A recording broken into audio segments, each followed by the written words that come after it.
Hi, everyone. It's a pleasure to be here with all of you. And it's been a while. We were supposed to meet a couple of months ago, but things are as they are, and we have to take the most out of it.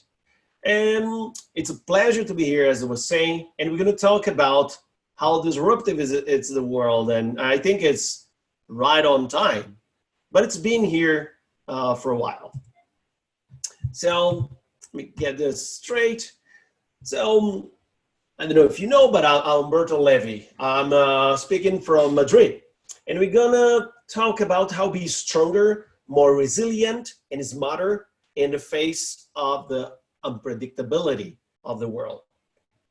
So among the things that I do, I usually do international speaking engagements. I go around the world, or at least pre-COVID, I was traveling a lot. And now we're doing this remotely. Hopefully we're gonna be face-to-face again soon. And I'm involved in different platforms, you know, the Harvard, MIT, Singularity, IIT. I also collaborated with the World Economic Forum. So I have the opportunity to see a lot of evidences and things are happening around the world. And the idea today is to talk about two main topics. One is called the Black Swan events, and the other one is called VUCA. And those terms, they have a very big impact in our lives. So the first one is called the Black Swan event. And that term, Black Swan, originates from the Western belief that all swans were white, because those are the ones that they could see, you know. But in 1697, there was the Dutch explorer, Willem den Vlaming.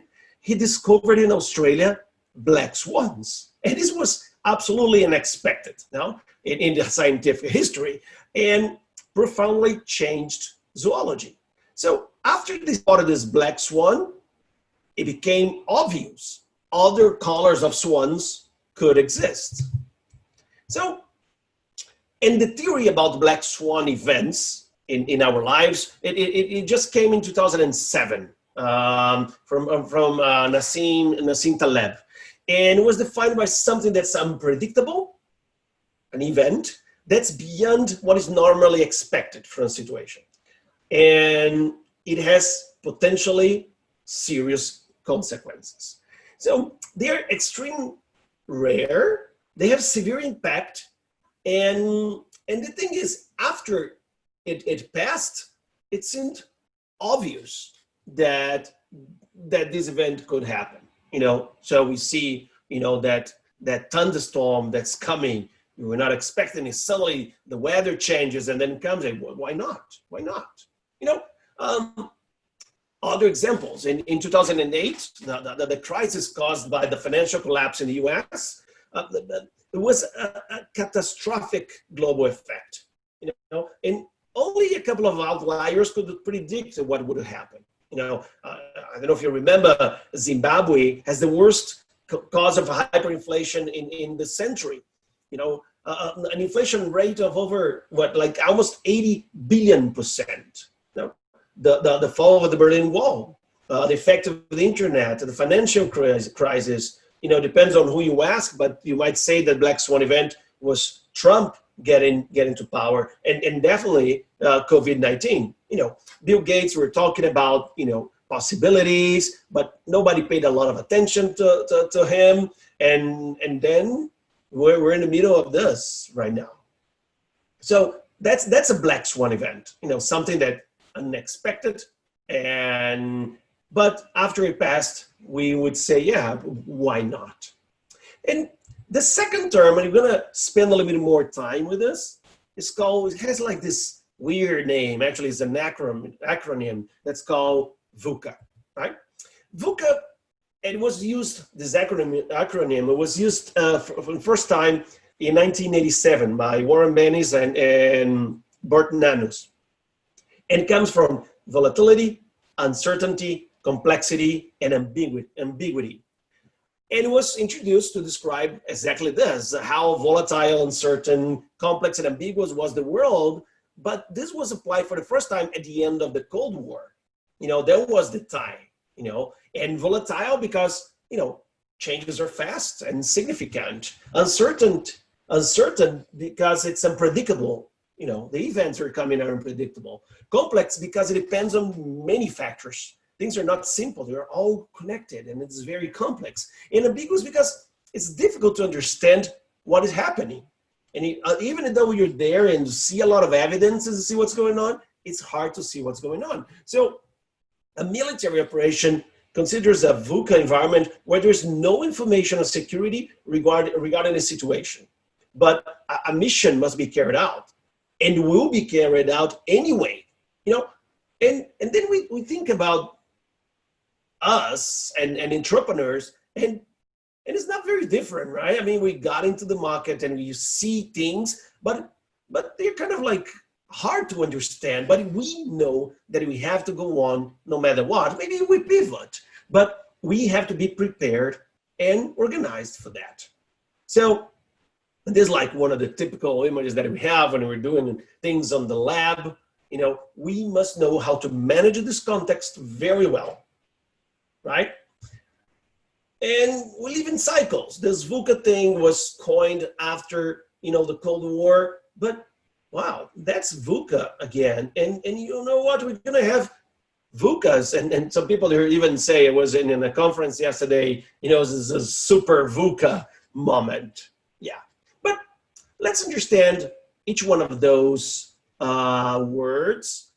And let's see how can we prepare for that. So the first one is volatility. Volatility, in terms of definition, is susceptible to change quickly and unpredictably, especially for the worse. You might recognize the image, right? How volatile is Bitcoin. I took this a couple of days ago, and you see this thing could like 20% in 1 year, but sometimes we see this volatility in a shorter time. So we're interconnected in a global scale, right? So, and with this interconnectedness comes volatility. Remember when there was like the slowdown of China's economy, there was like a profound impact on financial markets. When Brexit was voted, what happened around the world?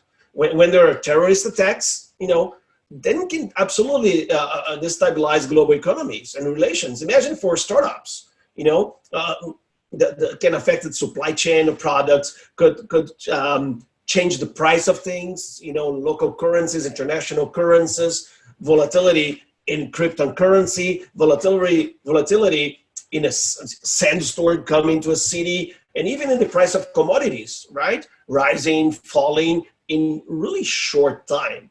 And we live through this all the time. Volatility is there, but how to respond to volatility? Is it possible?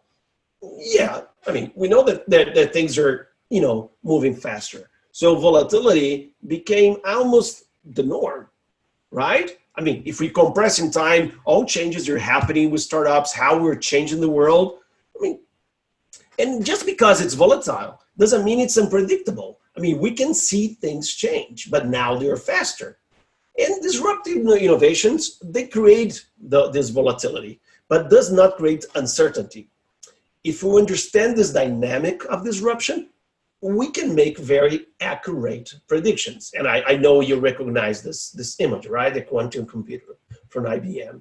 And the thing is, we know, and why I'm putting Darwin's picture here, because we know that's not the strongest or the wisest that will survive, but the ones that are most adaptable to the change of the environment. So we have to be ready for that. And technology takes a big part in that.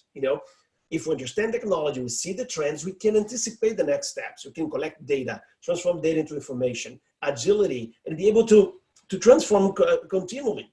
And we see what's going on, big data, the capacity that, even like small devices to acquire data and then make patterns out of the craziness of the data that we acquired, cloud computing. And now we have distributed cloud. So before we had this big cloud with information, and now we have like small clouds under that cloud, and the computer is going there, but it's still the beginning. There's a lot to do with cloud computing, data analytics, and now people are talking about augmented analytics. We know that we don't have a lot of data scientists, or we don't have enough to take care of all the data and everyone that needs to get sense out of the data. So they're designing new systems to understand the data and make some predictions, or what they call the business intelligence.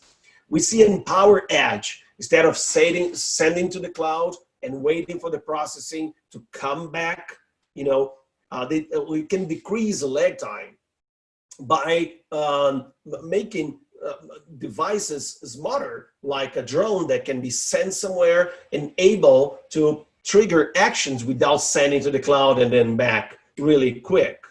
The whole IoT, again, is just the beginning. A lot of crazy things happen in IoT. I'm very critical to what's going on. There's like good things and not very good things. For me, IoT has to be Internet of Caring things. It's not about putting the ability of tweet out of a refrigerator. You know, it's not about this. It's about how can we transform, make our lives better, not easier necessarily.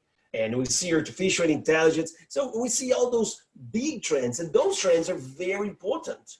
We have to understand all those emerging technologies and the impact that they're going to have. But what do we need to tackle volatility?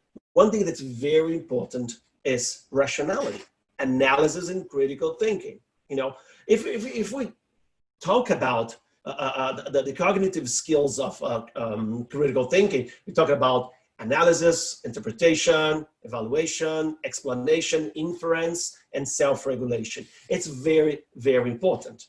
And we have to accept those changes. It's not that things are going to slow down. No. So let's accept, embrace, and know that things are going to change and change fast. We cannot resist. What can you do with the value of your Bitcoin going up and down?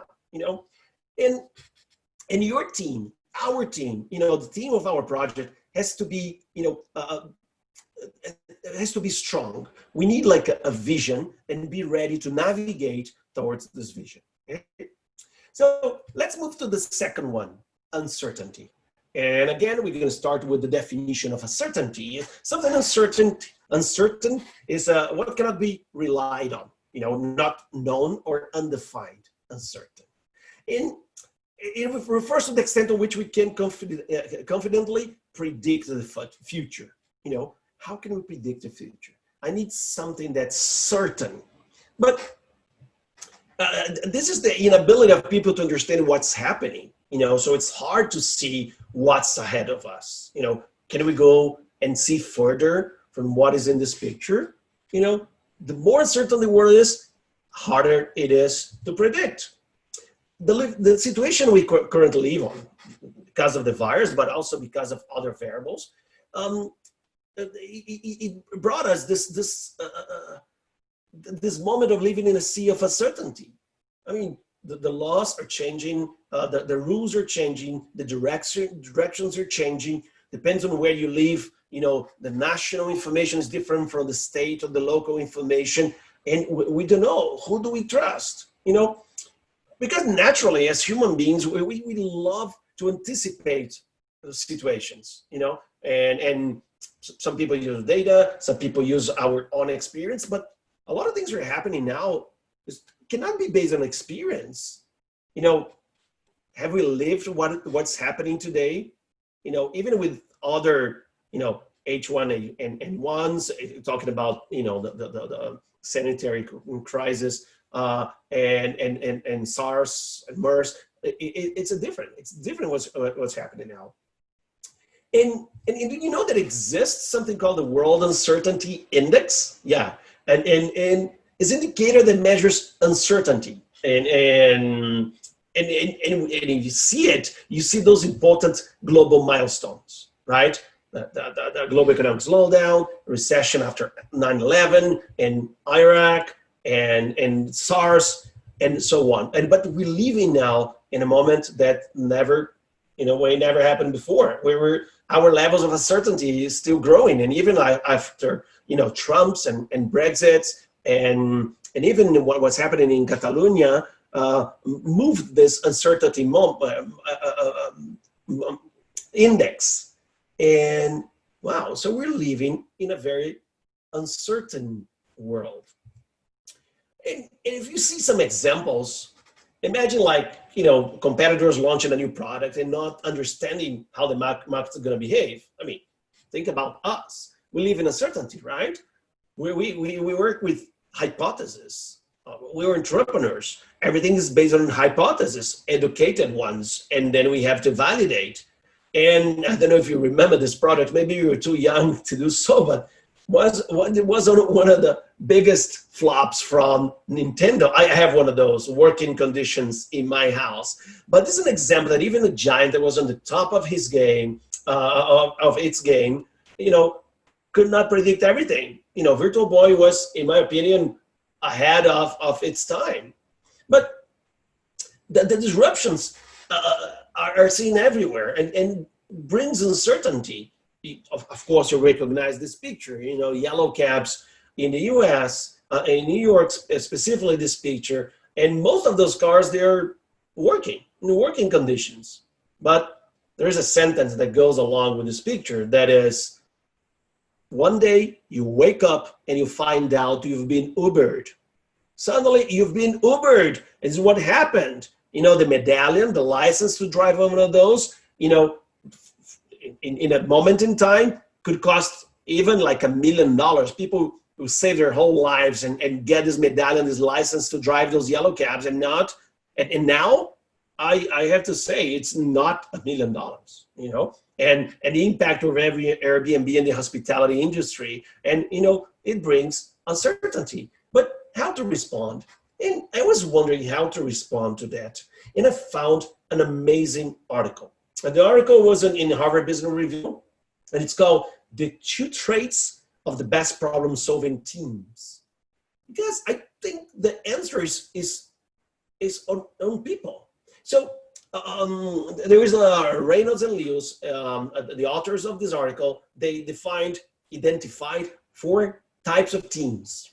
The one is the defensive team. And these teams you can find in organizations, even within our startups. Those are teams and how they naturally get, together. But the defensive team is very cautious. It's conforming, a directive, hierarchical, resistant. But there are like 2 axes on this analysis. One is the cognitive diversity. The other is psychological safety. Okay. The other type is uniform. Right. Uniform is appreciative, considerate, controlling, flexible, also hierarchical. But cognitive diversity is low, but they are psychologically safer than the other ones. We have the positional, a lot of cognitive diversity, but they're not psychologically safe, meaning that they're cautious, controlling, but they're resistant, And then there's the generative. The generative is curious, encouraging, experimental, forceful, inquiring, nurturing.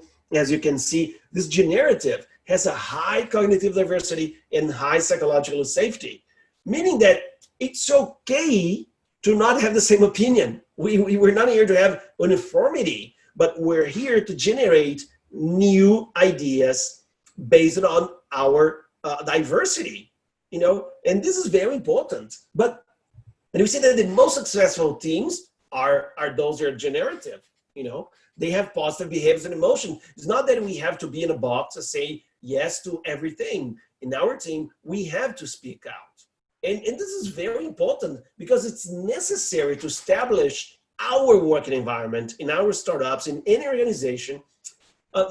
We have to develop those teams, spaces and teams.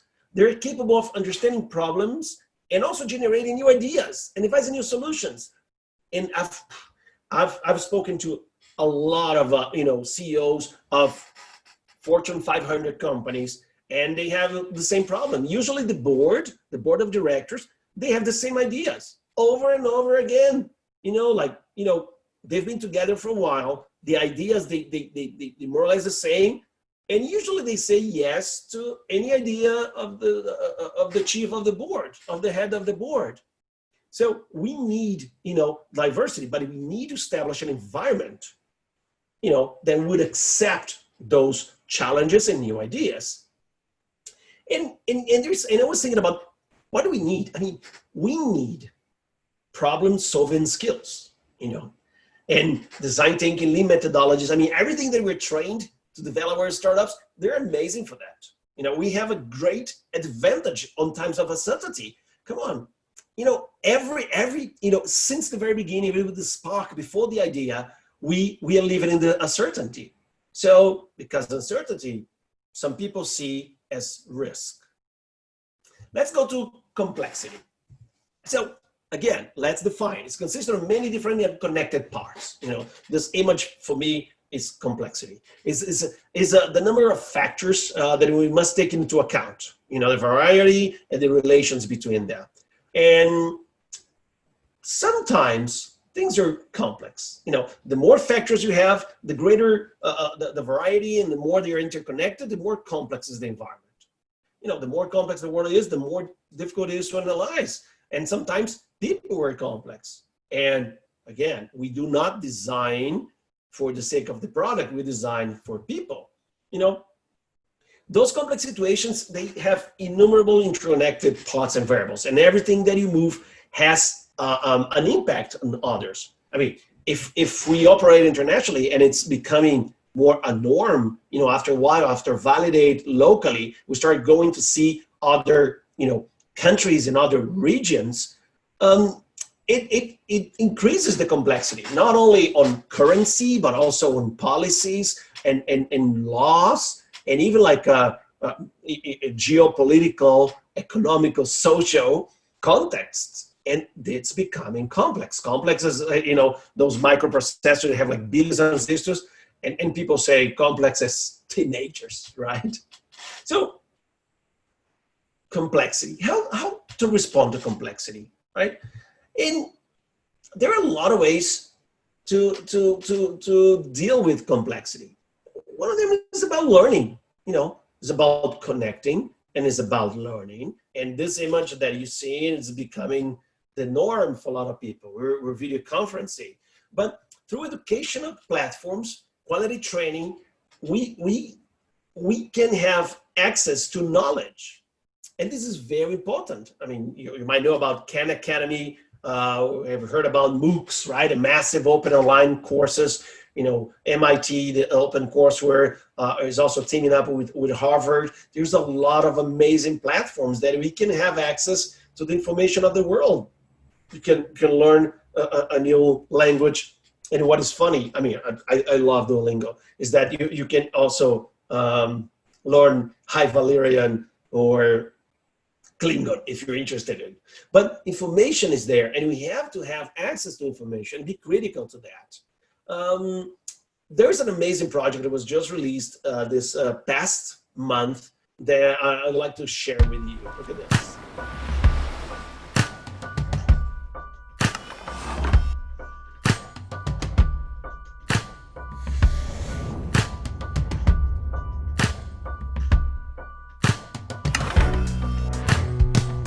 Censorship, blockages, internet surveillance, and incredibly restrictive laws. Orta Doğu'da basın özgürlüğü hiç bu kadar kötü olmamıştı.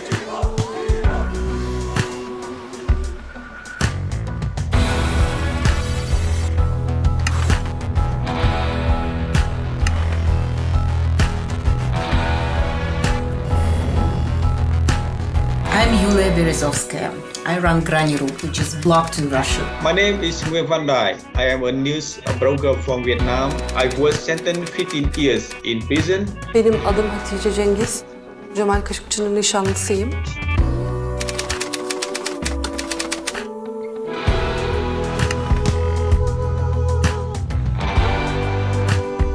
Freedom of speech is important because we need to inform young people about the real political situation around the world.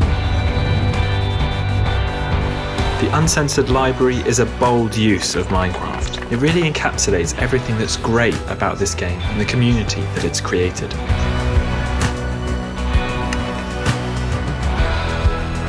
As I look at this gorgeous Uncensored Library, I feel like this is what we should be doing. Dünyadaki bütün insanların özgürce bilgiye ulaşmasını istiyorum. The only real way of fighting censorship is sharing and spreading what is being censored.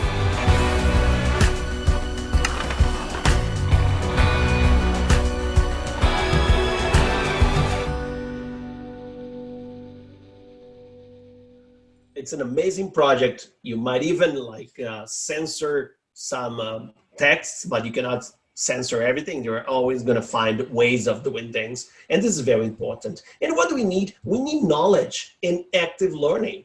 You know, talent is not an static being. We need as professionals to be evolving and learning all the time, you know, and I'm sorry, and learning all the time. So let's talk now about ambiguity, you know, the fourth from the VUCA. And by definition, it's something that's open to more than one interpretation, you know, not having an obvious meaning, you know, is the lack of clarity about how to interpret something. You know, the situation is ambiguous, for example, when information is incomplete or contradictory or too imprecise to have any conclusion, right? And it refers to confusion and vagueness in ideas and terminology, right? When you see something like this and it says "c'est une pipe," and this is like a famous painting from Madrid, you know, and you take a while to see and understand what it is. What can you see here? Is it a duck? Is it a rabbit? Is it both? You know, what color is this dress? Do you see gold and white? Although this is black and blue. Yeah. How to respond? And the response is like to embrace ambiguity. And I found on IDEO an amazing message. You know, it's okay that we still don't know. You know, when something comes that's not very clear, everyone is expecting right away an answer from us. But it's okay to say, I still don't know. You know, I'm facing this for the first time. It's not very clear. You know, let me go back, you know, refresh my mind, and then I'm going to tackle this. It's not that we need immediate answer. You know, take our time to, and it's okay to say, I still don't know. It's not that we have to have answer for everything, you know. And there's a way of changing the mindset from what do I have to do to what can I do?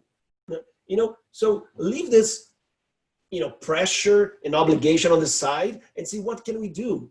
You know, now with COVID, I've seen so many startups pivoting a little bit, changing the way of working, at least temporarily, some of them even like permanently to face the new norm.